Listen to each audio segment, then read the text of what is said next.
Thank you for your interest in Hybrid Software's workflow solution for optimizing corrugated plate manufacturing. I would like to spend the next few minutes and take you through an overview presentation of Hybrid's PATCHPLANNER software product. Then during the second half of this video, demonstrate a typical job and the production features and benefits this software can bring to your organization.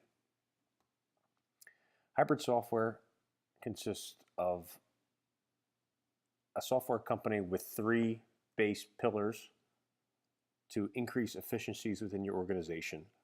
Those pillars include an integration arm, a pre-press arm, and customer facing. We perform these tasks through our products, mostly CLOUDFLOW and PACS.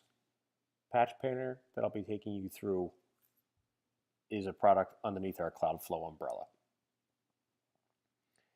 PATCHPLANNER is a browser-based workflow solution that can be run concurrently from 25 operators. Because it's a web browser-based solution, users can be internal or external. It's an enterprise-based workflow where one PATCHPLANNER can run multiple facilities that meets your requirements. Also, it is a pure HTML5, so therefore no plugins or additional software is needed, making it easily to adapt within many IT environments. The input file format for PATCHPLANNER is PDF, and our output file is PDF.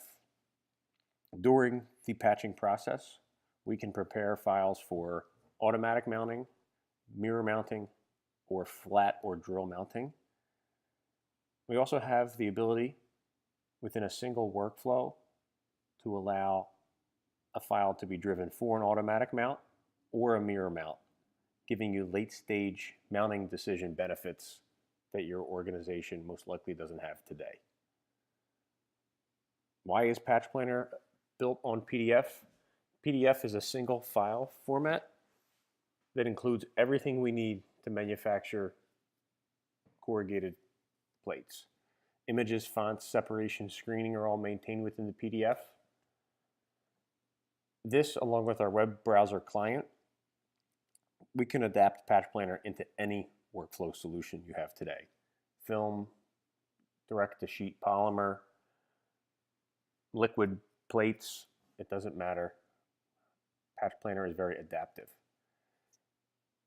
Also, because the corrugated plate manufacturing is small patches making up large sheets, many patches onto a sheet, we can adapt and have file export formats that allow cut files to be delivered to virtually any cutting device to cut apart your plates or your film. PATCHPLANNER is extremely flexible. We allow for user-definable marks. We can configure font size and the patch decoration. We do automatically. We can configure the distances from the ink edge to the patch to be applied. We can configure the patch marks to be set on center of patch or lead edge of patch. And we've configured at customers many different requirements very easily within PATCHPLANNER. Other thing we have stressed with our PATCHPLANNER product is the ability to have many steps for quality control. The corrugated plate manufacturing process is not one of fast, as many times the plates need to have a drying time, so there's several hours between pre-press dealing with files and by the time they're mounted. So we give various different checks during this process to make sure that the file is correct coming from pre-press into the plate manufacturing area. PATCHPLANNER also controls the distortion within the artwork. This allows us the flexibility to have an automatic mount file and a mirror mount file produced in the same flow. PATCHPLANNER also is built from the manufacturer of the mounted plates back. So even though we at Hybrid Software have a pre-pressed background, we looked at this from the mounter's perspective and what would relate from pre-press to the mounter to make the most sense. So in our automated mounting solution, our 0,0 coordinate is the 0,0 coordinate mounters we're used to for as many years as they've been mounting. We also then write out X coordinates, negative, left of center mount, and positive, right of center. Of course, Y direction being always positive as you wrap around the drum. Patch Planner is broken off into a two-step process. The first step, usually taken in pre-press, is patching of jobs. We have automatic patch detection that goes through and gives you the smallest patch possible with ink, but then of course many manual controls to override our initial algorithms. The second step, which can be either done in pre-press or in the plate manufacturing, is assembling multiple patches onto a sheet for most optimal plate manufacturing. Underneath Patch Planner is a high-end database that allows us to see unplaced patches on jobs and sheets to make sure that all patches make output in the time required to make the due date of the job.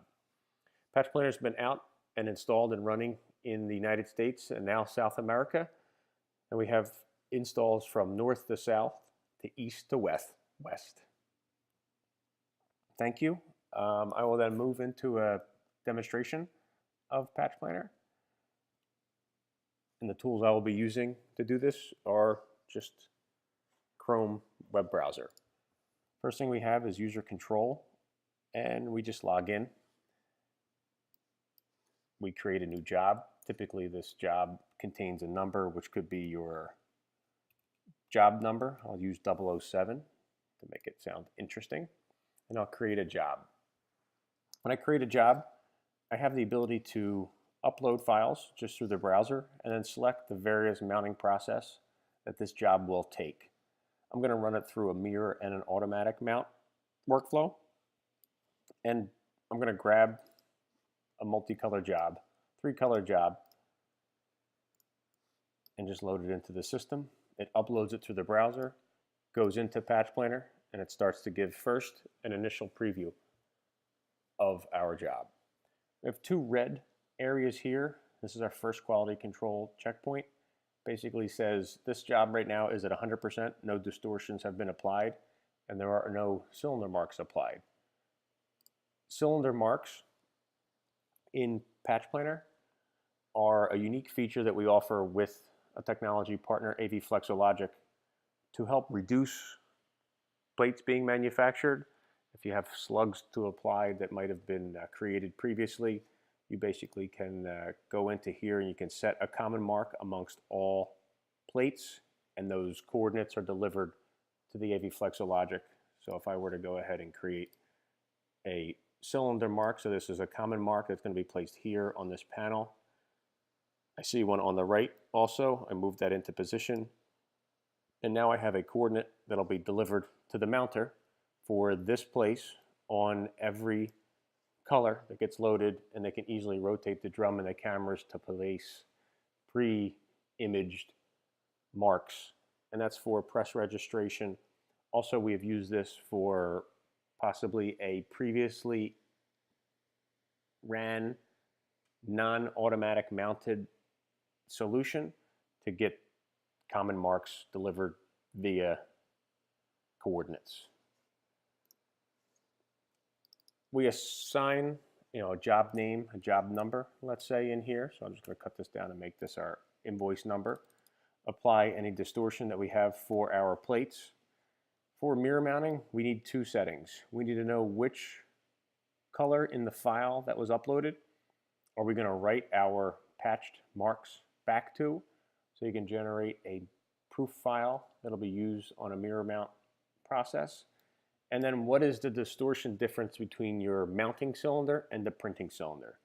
This is usually a small percentage. I'm just going to make one up here to show you we're going to distort the marks off center based on this distortion value, and the artwork will be distorted to the plate distortion value here in our general distortion. When setting up an automatic mounting solution, we would assign a cylinder, width and circumference, also defining the plate thickness of the job, the mylar of the mounting material, paper thickness, and any tape thickness here. This allows for the drums to correct for themselves when proofing this on an automatic proofing solution. Here are the various different marks that have been brought into PatchPlanner. As I said, these are custom. You can have any mark you want. We do not limit this. It's just a one color black PDF file. And then we can give floor distances, top, bottom, left, and right, all individually. The one area too that I skipped over initially is our review file, which is the first QC step. This launches a web browser session for us to go ahead and look and make sure that the job that was uploaded into the browser is the job I want to patch. It consists of the colors that are needed. This is a 3-color job, the 4th color being die line. I can check to make sure that my art box, which is where my 0, 0 will begin, center, is set to my structure. And then the rest of the settings and off settings are controlled on the AV Flexo Logic machine. Also, we can, as I said, check traps, we can check colors, we can check sizes. So this is just a quick way to make sure that, okay, yes, this is the right job that I needed in here to manufacture. Checking versus the proof. When I close my settings to the job, I see that I changed from red to green, and this allows another checkpoint to say that, okay, yes, distortions have been set. I then separate this job directly into the browser. We use our detect patches algorithm, and this goes through, analyzes the job, breaks apart the job into smallest areas that contain ink. And I have multiple tools from here to work with the patches. The first step we usually make, because this is an ink that's contained within the job, but it's nothing we're going to plot and nothing that we need in the plate manufacturing process. We will need in the plotting process if we're going to mirror mount. I remove this from the patching. I see patches created, and I see patches of different colors. A blue patch means everything's good to go. We can move forward. A red patch means you've got 1 of 3 issues currently with that patch.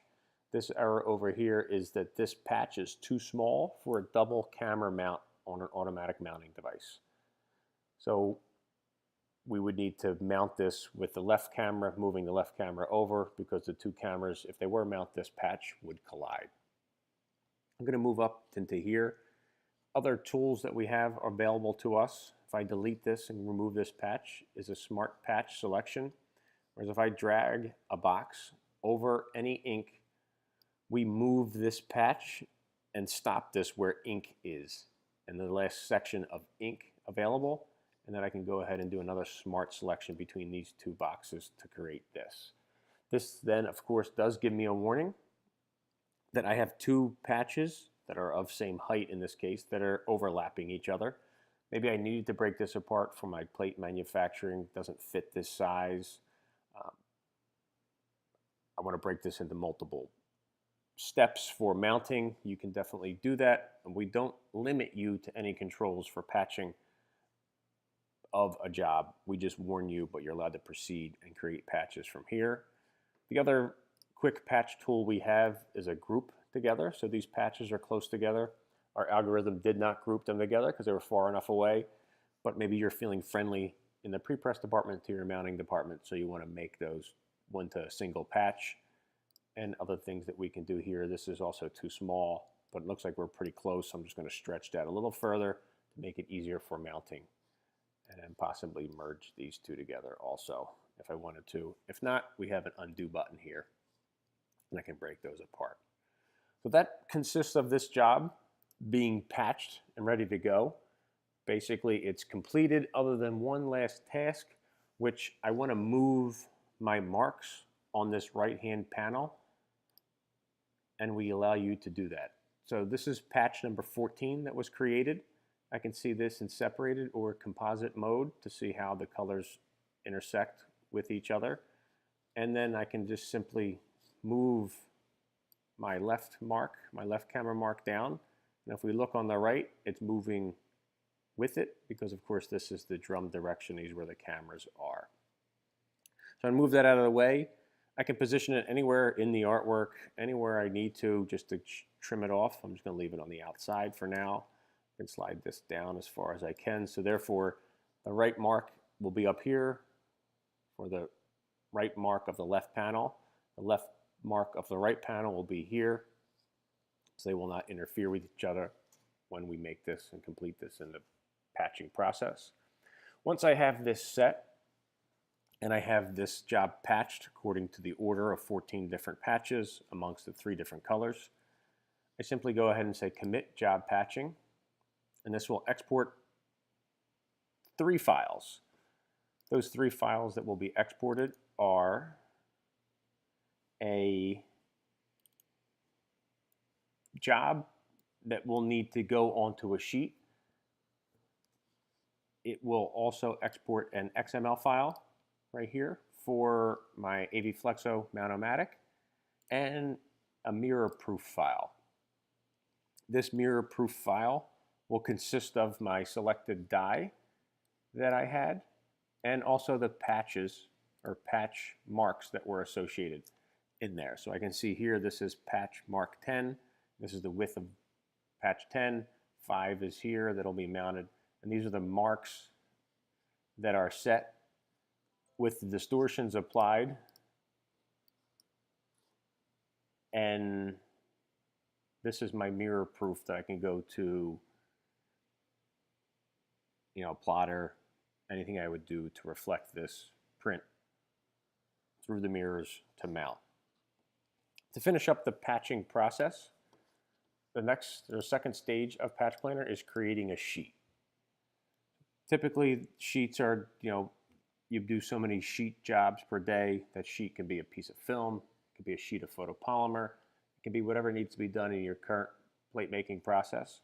So you can specify the date of which you are doing and the thickness of the plate to make, and this is your 3rd plate of the day that is of an 0.125. And then we have the ability to add any sheet size or any patches to this sheet to manufacture. I can see my job 007. I currently have 0 patches placed of 14. I can simply just add this job to my run list, calculate a layout, and this will try to pack the sheet as much as possible. I can see here I have a lot of room available on my 50 by 80 sheet, and it fit these patches in here. I can then go back to the database and say, what other patches do I have available? Well, this job here, I have 25 of 27 placed, but there's 2 that are available. So I can go ahead and basically just add those to the layout. If you'll notice, the layout will remain intact for how it placed this down first, and then just keep growing this out. So we keep things in place, or patches in place, to optimize possibly your bulbs that might be weak in some areas. If you want your screens in the center, you can maintain the screens in the center. If I were to place this here and then add another job, we will see it try to place around there.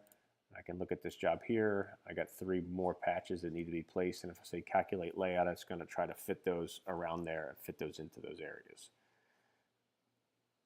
You might think that these get confused in the process because now we have a lot of small patches placed on a large sheet. Well, we've had a cut sheet overview. That's really a cheat sheet for cutting this job back out of those patches and quickly allow your plate manufacturing department to assemble this back to the correct job. So if I were to use this layout, actually I'm not very happy with this layout, so I'm going to clear this sheet. I'm going to say that I have a piece of scrap material that I could actually image this for. So I'm going to change my sheet size, and I'm going to manually cut, or I'm going to have a Zund or a Kongsberg cutting device. Do I need a margin? Yes or no? Maybe I have a piece of scrap material that is 48 inches in width, 50 inches in height. And now I want to go ahead and calculate the layout for there. And it's going to utilize all unplaced patches and pack the sheet full of information. I can see here I have all of these placed now. So I know that I can actually get even a better placement onto here and reduce size. But for this example in this demonstration, I will just export this. So this now took all open or unplaced patches, associated that onto the sheet, not caring about needing to be associated with the job, but once again, our cut sheet overview allows for a quick way for your plate making operation to assemble these patches back with the right job, so it's easy to get into manufacturing. So when I say export PDF, this will take and assemble a single PDF file and export that, and along with the cut sheet overview. So if I look here at my two output files now, I can see today at 3 o'clock, I have my file that has been created of the associated patches, and then my overview file at the same time was created that associates via color that these jobs are all associated with the same job, and I got 3 patches from another job, and then I have 2 patches from another job placed on there. So quickly, this can be just delivered to your cutting operation, a laser print, or just a PDF through our ProofScope product that's included with PatchPlanner. ProofScope runs just an internal for our QC checks with PatchPlanner. But now I have this job set, ready to go. If I'm in a liquid environment using packs, another application from Hybrid, I can quickly make an I-plate from here, an island plate or a mask, or I can go ahead and send this to my RIP for output. One thing too that we have maintained, because we do control all the source code of PatchPlanner and the PDF libraries, we can see that screening has been maintained in this job. So over here, of course, there's no screen data in this overview file. If I look over here into this job, and I go into my QC tools, and I see what's unscreened, I can see that screening has been maintained in the job that required screening, but these other jobs, they did not need any screening. So we've kept the screening at the right rotation and angle to fit back together and give you optimal yield and production on through your RIP. We've also set this file, PDF file, up with varying layers. So this through cut layer we could use to drive your cutting device and cut these patches apart. I hope you found this educational and useful. If you would like any further information, please contact Hybrid Software. Your local representative will be in touch with you, and we'd be glad to show you future benefits, additional benefits for your organization, and run your files through production. Thank you, and have a great day.